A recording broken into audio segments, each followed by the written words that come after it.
Hello, Editing Cat here again. Just wanted to pop in and say that this is part 2 of our conversation with Avalon. If you have not listened to part 1 yet, please go check it out. You can do it in whichever order you please, but it was the episode released right before the one you're listening to right now. And without further ado, here's part 2 of the conversation. Go ahead and talk a little bit about some of the stuff that you've done here in the state of Kentucky and some stuff that you've either advocated for or some programs that you think have definitely helped out a little bit, or just tell a little bit about some of your activism that you've done here locally. Well, it wasn't even a year after my assault that first of all, I laid in bed the whole time. I didn't get out of bed at all.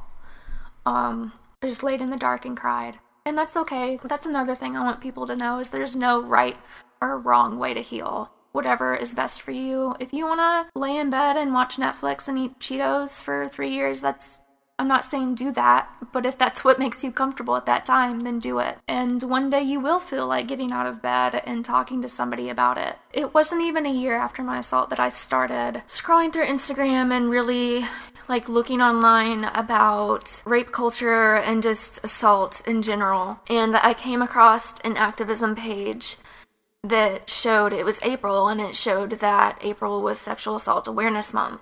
And I immediately got the idea, and I hadn't told very many people at all about what had happened to me, but I got the idea of, well, in October they have breast cancer awareness walks, so why don't we do a sexual assault awareness walk for April?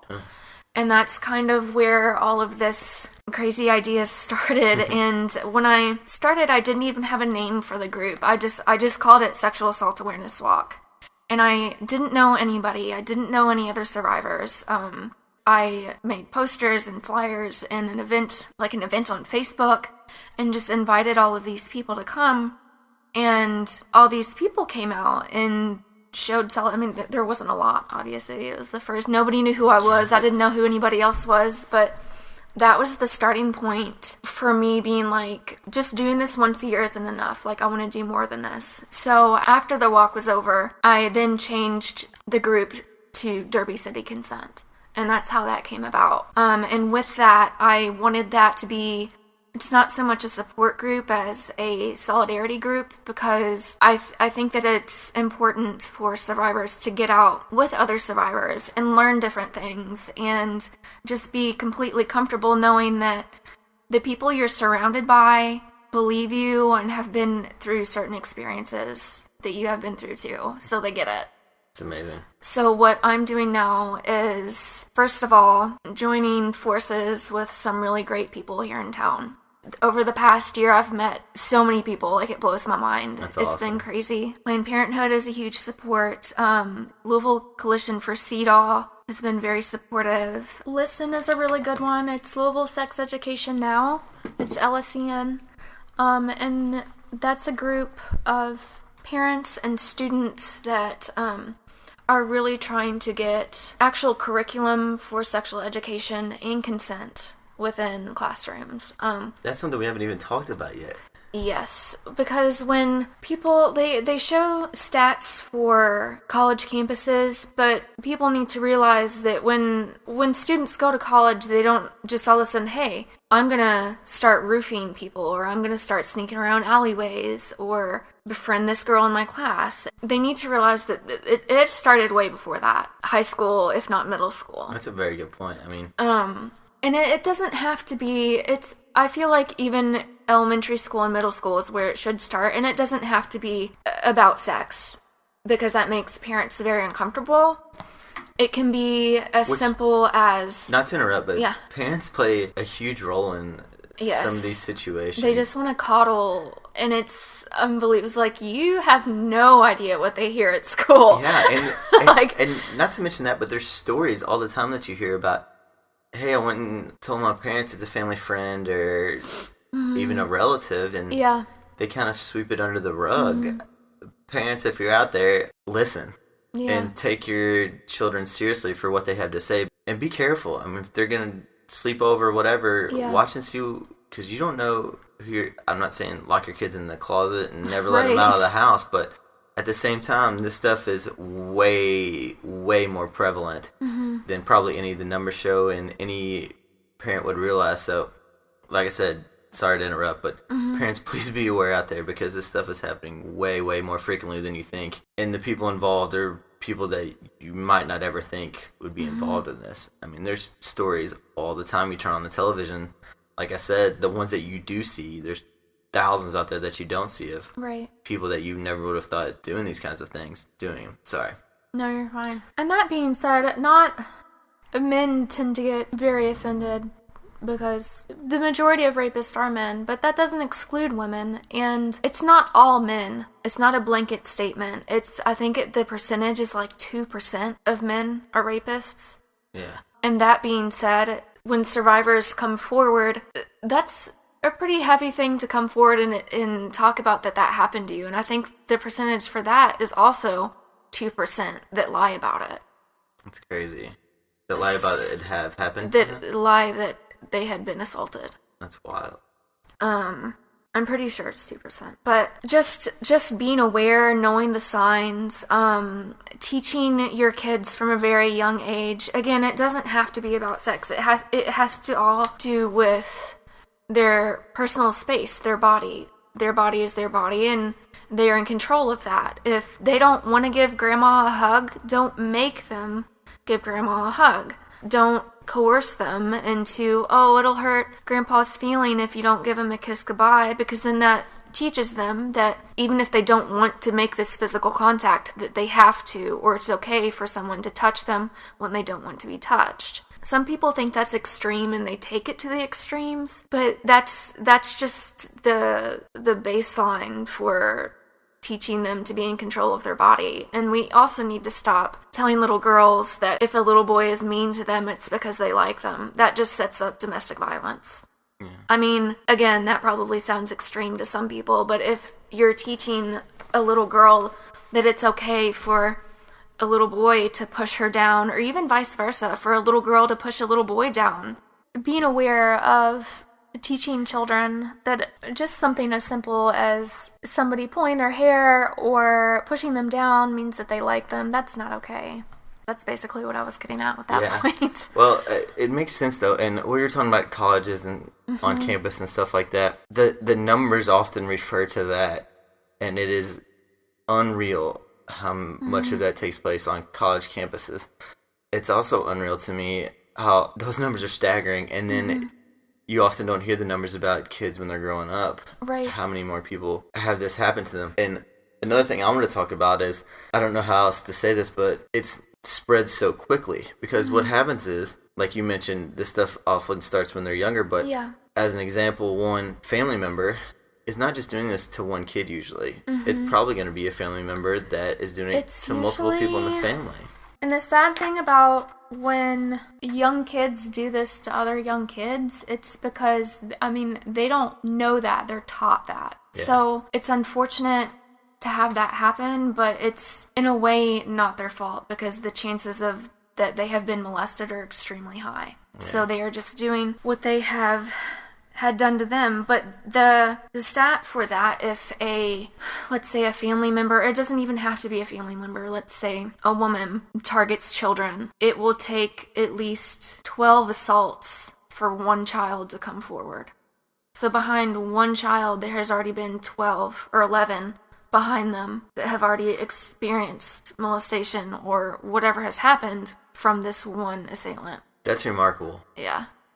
So basically, if you think of it as almost like a tree with, I guess, or a big chart with somebody at the top of it, and there's already 11 things coming from that one person. And that's why, again, parents, and even later in life, like you said, it's not the majority of men doing this. It's not. It's a few. Yeah. But those same few are doing this frequently, and not only that, but they're ruining the lives of children, of women, of men all the time, and in turn it's psychological damage, especially to little kids, because as you say, I don't know the statistics, but it makes sense that it's more likely for these kids to grow up and think that's okay to do to other people, and it seems like a cycle that almost gains steam And it's remarkable that us talking about it in the general public hasn't gained any steam, hardly at all. I mean, you hear a little bit here and there, but not near as much as is needed. And I think a lot of that goes back to what you were talking about before. A kid tells their parents, and it's kind of like whatever. Somebody comes forth, and the questions are, what were you wearing? Like, and those questions, slightly tweaked, will hopefully take that number down from one kid, or from 12 to 12. Maybe less. I mean, if the first kid came forward and said something and their parents listened to them, then that cycle is already ended and it's cut off right there, as opposed to, I mean, it's almost an exponential thing if you think about it. Times 12, I mean, that's crazy to put in those terms. So I guess we'll go ahead and move on a little bit more. Derby City Consent has done some really amazing things. As far as other people, we're in Louisville, Kentucky. People buy BLōFISH, follow BLōFISH across the country, or the world even. If you were to give some advice about, basically Derby City Consent has become a place where people can come in Louisville and share their story and talk about it. If you were to give some advice about maybe one thing somebody could do who's trying to help and get some traction in another city, another state, what would you say, like, one thing would be? Post on Facebook, get a group together, I would say, I didn't mention this earlier, but there is a group that was founded here in Kentucky called Green Dot. And that is a high school program.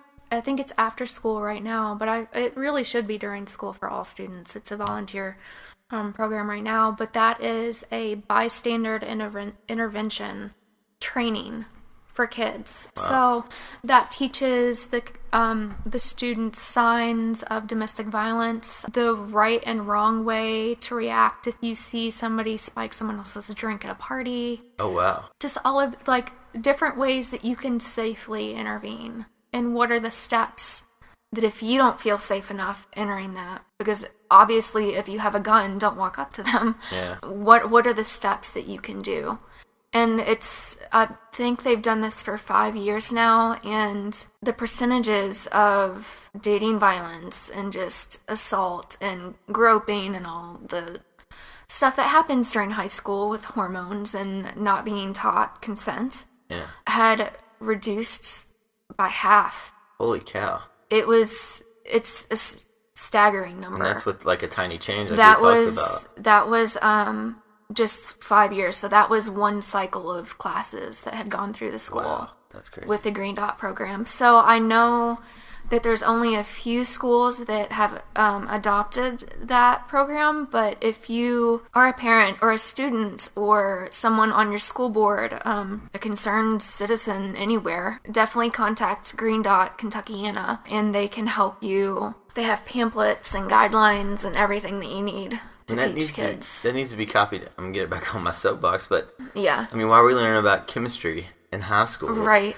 For a year when literally something as simple as this program you're talking about, bringing awareness to this issue, could change and save lives and alter people's whole perspective on life. I mean, it's crazy to think about something as small as that, and we're not knocking chemistry, but even it could be any subject that you're never going to use again the rest of your life. Like, it just doesn't compute to me how that's connected.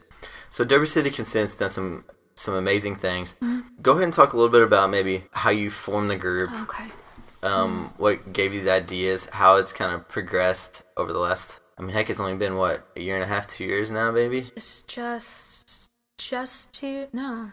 Yeah, it just was a year. Just was a year, that's crazy.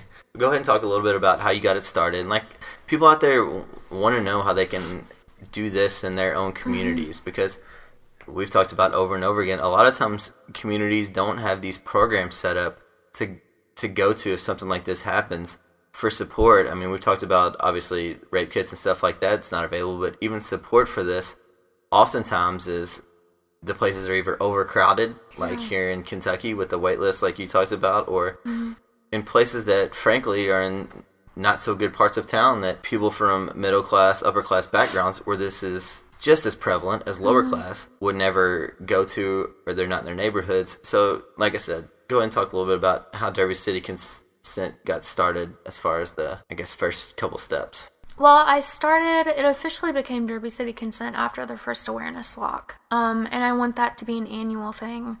So I just had the second one in April. And after that, people started recognizing the group. It just wasn't a person anymore. So that was, I think, helped a little bit. It was more of a brand than one individual.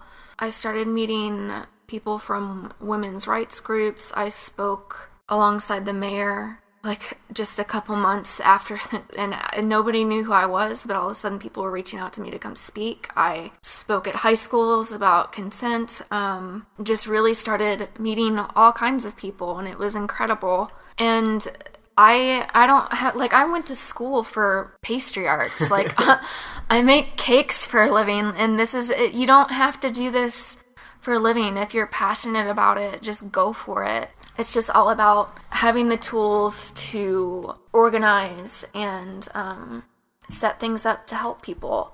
So one of the things that DCC does is we have I don't call it a support group, it's a solidarity meeting where it's all ages, all gender, all orientation, everybody is welcome. And it's hosted by a different establishment or a group every month. Like we have done, what did we do? The first month we did like a holiday baking class for Valentine's Day. We did like this super awesome, it was like learning how to lap dance. That was super fun. They loved that. One, we even came and hung out at BLōFISH and just talked about what they needed to talk about to get off their chest. The last one we just did was learning how to make a sacred space and the healing powers in crystals. So it's just very broad, learning different things, just being supported with the solidarity of other survivors, and it's a safe space. Something else that we do is, I really feel that art is therapeutic. I came up with this photography project idea. It was pretty shortly after I had been assaulted. A friend of mine ran a gallery and needed a model for life drawing, and he asked me to do it, and I was completely terrified to stand in front of all these people and have them draw me. But after I did it, I was like, wow, that was really empowering. Like, that was cool. Like, it was really scary, and it was mostly men drawing, which made it a little scary. But having that mindset of, you have to draw whatever I'm doing because I'm in control of this situation, was really kind of a turning point in a mindset for me. So after that, I started modeling for photography for friends and stuff like that, just for fun. And I am not a model, but I did it for fun because it made me confident and feel empowered. So I thought, why not do this for survivors? So I started a project called This Is My Body. It's the first edition section, I should say, of the Survivor Modeling Project. And it's men, women, all ages, just coming forward, and they give a brief insight of what they have been through. It's super powerful and super amazing. Seeing those photos, we had a second showing of it here at BLōFISH last year. I went to the first one too, but I was actually here the whole time, and to see the emotional reaction and honestly how many people talked about, not specifically their experience, but said, this affected me. I've been through something similar to this. It not only empowered the models, I feel like, but it also empowered other people to come forward and talk about. I mean, I think you've got some for the next project from the last one that saw it and said, hey, yeah, I want to do this too. Most of the people, I started the idea by asking friends that I knew. I had slowly started to come out with my story because people were like, why are you doing this? Why all of a sudden you're creating this group? And it's like, well, let's put two and two together, and this happened. So, and it shocked a lot of people, and I actually lost a lot of friends after I told my story. But from doing that, I learned that people are going to come and go in your life, and they left so that some really amazing survivors could come into my life. And I am really thankful because I feel that from creating Derby City Consent, it honestly saved my life. I was in a very dark place, and I would repeatedly ask my mom to just kill me because I didn't want to do it anymore. But being able to reach out they always say you're not alone, but it's so isolating because no one talks about it. So yeah, you're alone because nobody will talk to you about it, or they'll judge you. Talk about it. If they judge you for it, then they're not your friend. I think that's why it's so important and powerful for what you did about Derby City Consent, even just taking the first step to start it, to give people a place to turn to if this happened to them, and for them to be able to say what you just said, basically, I'm not alone. I'm not the only person going through this situation. This has happened to other people. It's not my fault. And there's other people out there who will listen to my story, who will believe my story. A lot of people out there who have been through similar situations. And I think that's why it's so powerful, what you've done with Derby City Consent over the past, year and a half, and especially with the art project and stuff like that. From there, I guess how it's kind of evolved has been quite amazing. I think it grew a little more quickly than you thought. It grew really fast. It was pretty amazing. Which is cool. I mean, it just shows that how many people are passionate about this. And honestly, even if they're not passionate, how many people this actually affects on a daily basis. And how much a little step can take to bring awareness to this, and how much it can help. For people out there, I mean, Avalon's done a ton with Derby City Consent, stuff like that. It doesn't have to be a lot. We're not saying go out there and start an awareness walk in your community. By all means, do it. If you need advice on it, hit up Avalon. For sure, we didn't talk about too much about how to get a hold of you, but Derby City Consent has a page on Facebook, which is pretty cool. You have an Instagram too, I believe. We have an Instagram. It's at Derby City Consent Company, so it's Derby City CONSENTCO. As we talk about on every podcast, if none of these things that we've mentioned before, rain or anything we mentioned on previous podcasts to go help, if you don't want to go to any of those, you literally can reach out to the people we have on this podcast. My phone number is on there. Feel free to call or text me at any time. Yeah, and that's why we're here for it, and that's why we're bringing awareness to these issues. So if something's going through your head and you're like, I don't think I can do this, I don't know if I can do this, feel free to reach out to one of these people that we've had on their podcast. I mean, they're here sharing their story for a reason. They want you to hear it. They want to change the stuff that they're talking about. As we do about BLōFISH, and honestly why I started BLōFISH is a brand that can make a difference through awareness and talking to people like you today. I appreciate it. I encourage people out there, like I said, you don't have to make a big difference, but even if it's starting a Facebook group saying, hey, survivors, this is it, and a place where people can go to and post and basically just be something that people around you can go to and share their story, even if it's a private group, to basically help each other out. It might connect the dots. I mean, I think it happened here in Louisville not too long ago with somebody that basically one person came forward, that another person came forward, and then that led to a big story, I believe. So there is a private group called Derby City Consent Survivor Group. And it's a closed group, so people can see who's in it, but they can't see the page feed. And a lot of times I will contact the models for the photography project through there. Sometimes survivors will get in there and be like, I started to have a panic attack today, and I reached out to someone else in this group and they talked me through it. It's just things as simple as that. So, I mean, if you're maybe you're not the best at organizing, or you just feel like that's too much pressure, which is completely understandable, just something as simple as starting one of these groups, or just join the DCC group, the private group, and you've already got this community of survivors that understand and will support you. And if you have any questions, that we can all talk about it together. I feel like that's the most important thing. If we can somehow flip this number, at a certain point, like I mentioned before, at a certain point it becomes one person talking about it, two people talking about it, three people. I mean, at a certain point when 10,000 people are saying, hey, this happened to me, 15,000, 20, 100,000 people say this has happened to me, then somebody's going to have to listen. Right. So I think that's the biggest thing, that as soon as it happens, tell somebody, reach out to Avalon, reach out to Rain, whoever it may be, and try to get help. But after that, and if it's been years or months or whatever since it's happened to you, talk about it, because it can hopefully stop somebody else from having that happen to them, and stop these attackers from doing what they're doing. Because bringing awareness to it, like I said, it might just connect the dots and might stop this. And hopefully one day we can get this flipped all the way around to where it's not rape culture anymore. It's come forward culture, and consent culture. Exactly, consent culture. So is there anything else you want to add? Anything else? A lot of times I feel like people want to do something, but they don't. Yeah. And it's just the fact of getting over that fear of just doing it. Nobody, like I said before, if they judge you, they obviously haven't been what you've been through.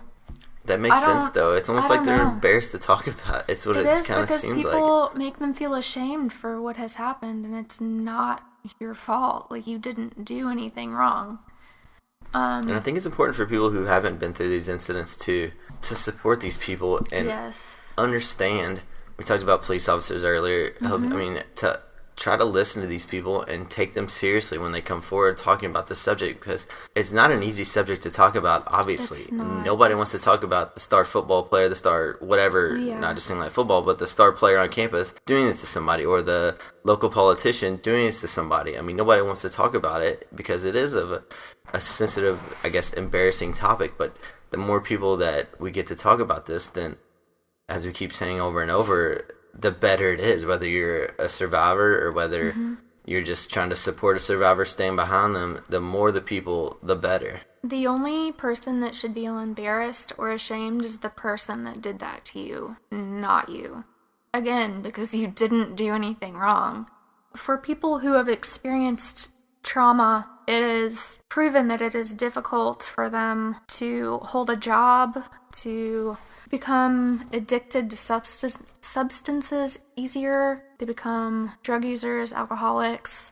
A lot of them have PTSD. It's just this snowball effect of this one event. So if you know someone who is like that, maybe just reach out to them and let them know that you're able to listen. Because just here in Jefferson County, it's, I believe, 33,000 women are survivors, and that's not including men or children. That is an insane number. Yeah. Not to mention the people who probably haven't came forward, like you said earlier, that are lying about it. Which, that's wild. I mean, that's just here in Jefferson County. I don't know about the Louisville Metro as a whole. I don't know Kentucky as a whole. Yeah. I mean, that's just here in Kentucky. There's no telling what, like, California or New York or Texas or any of those big states like that, that's like crazy. Big communities. Just don't be ashamed. And I know it's hard because you feel like you're alone because nobody talks about it, but you should be that change to start talking about it because it wasn't your fault. This needs, not this podcast in general, but feel free to share this podcast as well. Send it to your local officials if you know somebody in even local government, just the guy representing your neighborhood or something like that. Let them know. I mean, the way this whole opioid addiction thing has come about and it's made it to the federal level now is because people talked about it at the local level. And if we can get this in the same people's ears and keep building on it, then maybe the impact will actually go. And a lot of the ideas that we talked about starts with educating people at a young age. It talks about police officers being trained a little bit better to handle these situations. All that honestly comes from the government. And if we can get this in front of the right people and let them know this is such a big problem, then maybe it'll bring about change a little bit more quickly than we could have any other way. So it's even maybe if you don't want to start a group, maybe you don't want to talk about your story personally, just something as simple as writing a letter to your district representative or your mayor about the concerns that you have. Somebody has to read those. And if they get enough of those letters or even petitions, all of these signatures along with your statement, then changes can be made. I mean, if you want to start a group, start a group. If you feel like consent and sex ed are lacking in your school district, go to the school board meetings. It's just, it has to start somewhere. Just stop talking about it. You have to do something. Stop complaining about it on Facebook or social media that you're so outraged. Do something about it. Yeah, I'd say that goes for a lot of the problems we're encountering right now in society. Probably talk more and more about this, and we might have you back, try to get a local official on or somebody else who is a little bit more in the medical field to talk about this and exactly the psychology and stuff like that once this happens, and maybe some steps we take, but we'll work on that later. We've gone definitely long on this podcast, which is not a bad thing. This is a podcast. Sorry. This is a subject that probably needs more time than we allow for it, and don't be sorry at all. We appreciate you coming on, sharing your story. You're a powerful woman, powerful human being. Thank you. And thank you for all that you do for BLōFISH. And if you want to reach out again, Rain, we'll try to put the number on the description of this podcast. This Is My Body art show. I guess part 2 is coming up at BLōFISH. Stay tuned for that. Keep checking Facebook. Avalon's doing some amazing things. One model has shown me a couple pictures. Actually, Alex, who's in the podcast before, is in it, and it's a really powerful thing. If you're in another state and you want to see about it or learn about it, feel free to reach out to Avalon about that too. And just stay tuned for our next podcast. We're going to try to get one up just about every other Tuesday. We're going to try to get to where we can do this weekly. If you have any suggestions, as always, any charities that you want to suggest to us to give to, BLōFISH gives 10% of every sale right off the top to charity, and not profits. We don't pretend. We don't do anything at the end of the year. When you make a purchase, you buy $100 worth of BLōFISH, $10 is going straight to the charity of the month. So it's a pretty powerful thing. But like I said, anything you know or anything you want to suggest to us, feel free. We have open ears. If you did like this podcast, please rate us on iTunes. Positive. If you have any other feedback besides that, feel free to reach out. BLōFISHclothing@gmail.com. You can always reach us at blowfish.com and at Instagram at BLōFISH Clothing. Thanks again, Avalon. You're welcome.